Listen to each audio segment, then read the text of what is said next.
દેશના 20 જેટલા રાજ્યોમાં વિધાનસભાનું લાઈવ પ્રસારણ ચાલુ છે. ગુજરાતમાં લાઈવ પ્રસારણ બંધ છે. એનું કારણ શું?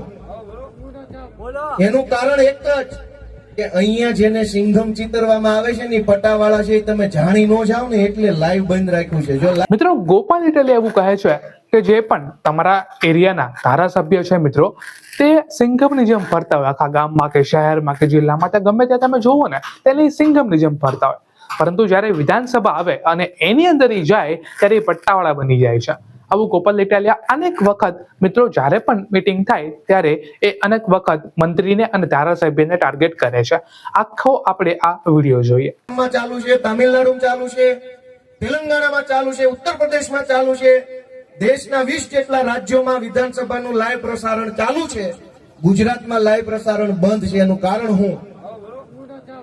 એનું કારણ એક જ કે અહીંયા જેને સિંઘમ ચિતરવામાં આવે છે ને પટાવાળા છે, તમે જાણી ન જાવ ને એટલે લાઈવ બંધ રાખ્યું છે. જો લાઈવ બતાવ તમને ખબર પડી જાય આ તો પટાવાળા છે. ચલ બેટા ચા લઈ આવ. તમને એમ થાય કે ધારાસભ્ય ન્યા ચા પાણી નું કરે. નજરે જોયેલી વાત છે. મારી વાત ખોટી હોય તો વિધાનસભાના સીસીટીવી ફૂટેજ વાયરલ કરી નાખી ગુજરાતને બતાવો, ખબર પડી જાય કોણ ચા લેવા જાય. દોસ્તો, આ હાલત સરકારની છે. તમે કોની પાસે આશા રાખશો? ધારાસભ્યની આ હાલત છે, મુખ્યમંત્રીની આ હાલત છે, મામલતદારો સાંભળતા નથી. કરશો શું મને કયો? મેં તમને બધું જણાવી દીધું કે મુખ્યમંત્રીનો ફોન મામલતદાર નથી ઉપાડતા, ધારાસભ્યોનું ન્યાય ઉપજતું નથી, મામલતદારો તમારું માનતા નથી. આ પરિસ્થિતિમાં તમારે હવે આશા શું? કયો મને, આશા શું તમારી? મુખ્યમંત્રી, મંત્રી, ધારાસભ્ય, અધિકારી બધાની ભૂમિકા મેં તમને બતાવી દીધી. બધું આમાં લોલમ લોલ હાલે છે. તમને કઈક સમસ્યા પડે તો હવે કરશો શું? દોસ્તો, પરિવર્તન લાવો એવી વિનંતી કરવા માટે હું તમારી સામે આવ્યો છું. તમને હાથ જોડું છું, પરિવર્તન લાવો જરા.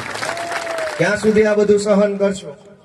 અને કેટલાક તમે વિચારો કે તમારા મતથી જે માણસ ધારાસભ્ય, જિલ્લા સભ્ય બન્યા એ આજથી 10 વર્ષ પહેલા શું કરતા હતા અને આજે ક્યાં છે? વિચારો છો કે નથી વિચારતા? આજથી 20 વર્ષ આજે માનો કે અહીંયા ભાજપમાં, જિલ્લા પંચાયતમાં, વિધાનસભામાં, તાલુકા પંચાયતમાં જે નેતાઓ હશે એ આજથી 20-30 વર્ષ પહેલા શું કરતા હતા? કેટલી મિલકત હતી, કેટલી ગાડીઓ હતી, કેવા કપડા પહેરતા હતા, શું ખાતા હતા? આજ એ લોકો ક્યાં પહોંચ્યા છે એ તમને કલ્પના થાય છે કે નથી થતી? અને એને મત આપી આપીને તમે ક્યાં પહોંચ્યા?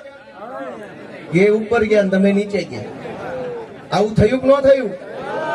20 વર્ષ પહેલા જે લોકો માગી બીડી પીતા હતા, ઠૂંઠા વીણી પીતા હતા, એ આજે હાઈફાઈ સિગરેટોમાં આવી ગયા છે. અને તમારે તો પીવાના પાણીનો મેળ નથી પડ્યો. એની તો સિગરેટ સારી થઈ ગઈ છે. તમારે તો પીવાનું પાણીનો મેળ ન પડ્યો. પાણીમાં કૌભાંડ કરીને નલ સે જલમાં નલ સે છલ કરી દે કે ક્યાં ગયું નલ ને ક્યાં ગયો જલ, લે આ લયું છલ. દોસ્તો, તમે નક્કી કરો કે ક્યાં સુધી આ બધું ચલાવશો.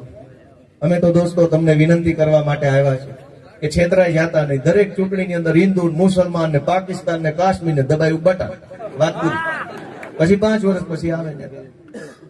દોસ્તો, હું તમને વિનંતી કરું છું કે ક્યાંક જરાક અમારી જેવા ભણેલા ગણેલા યુવાન વ્યક્તિઓને જરાક તમારા આશીર્વાદ આપો તો ઘણું સારું હજુ થઈ શકે એમ છે આપણા ગુજરાતનું.